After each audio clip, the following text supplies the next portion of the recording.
xuddi shunday. Baytul mol uchun keltirgan narsalaring qani? Men baytul molga hech narsa olib kelmadim. Nega? Endi valiy bo'lib tayinlangan kunlarimda Himsning oqsoqollarini to'plab, ularga xaroj yig'ish ishlarini topshirdim. Jamlangan mollarni har doim oxirgi misqoligacha bamaslahat muhtoj musulmonlarga kerak o'rinlarga sarflab turdim. Hazrat Umar kotibiga buyurdi: "Hoziroq Umayrni Himsga qayta valiy etib tayinlash to'g'risida farmon yoz." "Hayhot", dedi Umayr. "Endi qutuldim deganda-ya. Men bundan buyon sizga ham, sizdan boshqa bironta odamga ham xizmat qilmayman, ey Amiral Mo'minin. Yaxshisi menga Madinaning chetidagi qishloqlarning birida tinchgina yashashimga ijozat bering." Umar noiloj ko'ndi. Umayr Madinani tark etgandan so'ng ko'p o'tmay Hazrat Umar uning holidan xabar olish uchun o'zining ishonchli kishilaridan biri Xorisni chaqirdi. "Sen Umayr ibn Sa'dning uyiga bor. O'zingni oddiy mehmonday tut. Agar yaxshi yashayotgan bo'lsa, hech nima bilmagandek qaytib kel. Mabodo hayoti og'irroq bo'lsa, mana bu dinorlarni berib qo'y", deb unga 100 dinor tutilgan hamyonni tutqazdi. Xoris Umayrning qishlog'iga yetib kelgach, so'rab surishtirib uning uyini topdi. Ruxsat so'rab kirar ekan, "Assalomu alaykum va rahmatulloh", dedi. "Va alaykum assalom va rahmatullohi va barakatuh", alik oldi mezbon. "Xush kelibsiz. Qayerlardan so'raymiz?" "Madinadan kelyapman. Musulmonlarning ahvollari qalay?" "Xudoga shukr, yaxshi. Amirul Mo'minin qalay? Sog' salomat yuribdi. Jinoyatchi gunohkorlarning surobini to'g'rilab turgandir. Ha, tunov kuni o'g'lini gunohi uchun savalatdi." Umayr qo'lini duoga ochdi. "Robbim, Umarni o'zing qo'lla. Men uni sening nihoyatda yaxshi ko'ruvchilardan deb bilaman." Xoris Umayrning uyida 3 kun turdi. Mehmonning oldiga har kecha bir donagina arpa non qo'yilardi. Ahvoldan ogoh bo'lgan qo'shnilardan biri Xorisni chaqirib dedi: "Ey Xoris, ko'ngliga kelmasin-u, lekin sen Umayrning oilasini qiynab qo'yding. Ularning arpa nondan bo'lak hech vaqosi yo'q. Uni ham senga berib, o'zlari och nahor o'tirishibdi. Agar xohlasang menikiga o't, mehmonim bo'lasan." Mezbonning ahvoli naqadar ayanchli ekanini tushungan Xoris indamay Umayr ibn Sa'dga hamyonni uzatdi. "Nima bu?" so'radi Umayr. "Buni senga Amirul Mo'minin berib yubordi. G'amxo'rligi uchun rahmat, lekin men buni ololmayman. Menga uning keragi yo'q." Suhbatni eshitib turgan Umayrning xotini sekingina oq tortib gapga qo'shildi. "Ola qolsangiz bo'lardi. Kerak bo'lsa ishlatarsiz, bo'lmasa muhtojlar ko'pga o'shalarga berib yuborarsiz." Ayolning gapidan so'ng Xoris hamyonni Umayrning qo'liga tutqazdi-da, indamay chiqib ketdi. Umayr o'sha zahoti dinorlarni bir necha qismga taqsimlab, to qosh qorayguncha atrof javonibdagi qo'li qisqa oilalarga ulashib chiqdi. Xoris Madinaga qaytib ko'rgan eshitganlarning barchasini Umar roziyallohu anhuga yetkazdi. "Dinorlarni berdingmi?" so'radi Hazrat Umar. "Berishga-ku berdim. Xo'sh, u nima qildi? Oldimi?" "Bilmadim. Menimcha u o'ziga bir dinor ham olib qolmay, hammasini tarqatib yuborgan."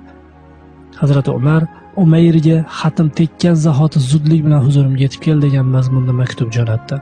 Umayr ibn Sa'd Madinaga yo'l oldi. Amirul Mo'mininning huzuriga kirib salom berdi. Umar ibn Hattob uni izzat ikrom bilan kutib oldi. To'rga o'tkazib so'radi: "Biz berib yuborgan dinorlarni nima qilding? Dinorlarni menga berganingizdan keyin u yog'i bilan nima ishingiz bor?" "Shunchaki bilishga qiziqyapman, sir bo'lmasa aytsang." "Pullarni o'zim uchun saqlab qo'ydim", dedi Umayr. "Shoyat na mol va dunyo, na bola-chaqa foyda bera olmaydigan kunda naf tegib qolsa."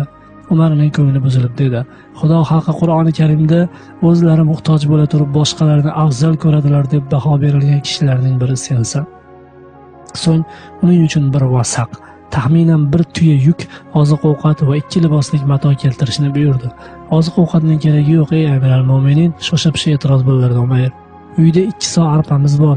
Avval uni yeb tugataylik, u yog'iga Alloh razzoq. Ammo mato uchun rahmat." Bechora xotinimning ko'ylagi eskirib, ranglari uniqib ketgandi. Bu uchrashuvdan so'ng ko'p o'tmay Alloh taoloning izni irodasi bilan Umayr ibn Sa'd pokiza ruhini taslim qildi. U oxirat safariga kamtarona, lekin shahadam qadamlar bilan ravona bo'ldi. Yelkasini dunyo matohlari ezmas, shuning uchun qaddi g'oz ko'tarilgan edi. Hidoyat va taqvo nuri uning yo'lini yoritib, hamroh bo'lib borardi. Umayrning o'limi xabarini eshitgan Hazrat Umar qattiq ezilib ketdi. Chuqur qayg'u ichra, qariydi musulmonlarning ishini qilishda suyanishim uchun Umayr ibn Sa'dday ishongan tog'larim bo'lsa, dedi. Alloh taolo Umayr ibn Sa'ddan rozi bo'lsin. Darhaqiqat u Muhammad ibn Abdulloh janoblarining madrasalarida ta'lim olgan namunali taliblardan edi.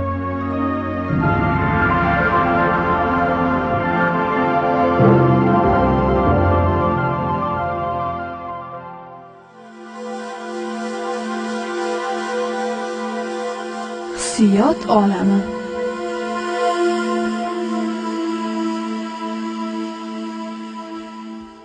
Bugungi dasturimiz ko'pchilikka manzur kelayotgan bo'lsa ajab emas. Tabiiyki Ibrohim Adhamning nasihatlari va sahobalarning buyuk mavqeini hikoya qilganimizdan so'ng she'riyat gulshaniga ham sayr qilamiz. Ushbu bo'ston bizga dasturimizni o'zgacha bir ruhda yakunlab olishimizga yordam beradi.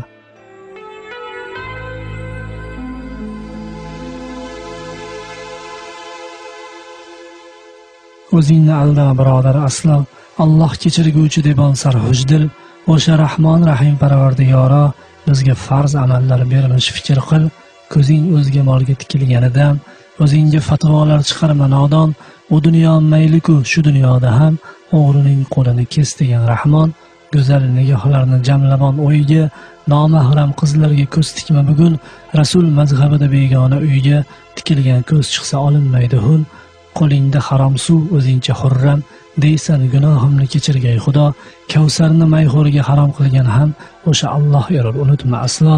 Fisq va fujur kizibdan qilmayin hazar, yolg'onlar to'qiysan fursat kelganda, qay holga tusharsan bir kun payg'ambar, yolg'onchi ummatim emas deganda, Alloh kechiradi ko'rasiz do'stlar, da'voing hammaga tanishtir mutlaq, ammo shu da'voga mo'ltirab ko'zlar birgina xayrni kutaralar ilhaq. Sen esa mamnunsan shu buguningdan, gunohlar qa'riga sho'ng'ib uloqib, bilmam holing nedir bir kun daf'atan, o'lim tashrif qilsa eshiging qoqib, shu bois birodar aldashdan o'zni, foyda yo'q yaxshisi amalga kirish, Alloh madad berar qizartmay yuzni, faqat sendan bo'lsin birinchi yurish.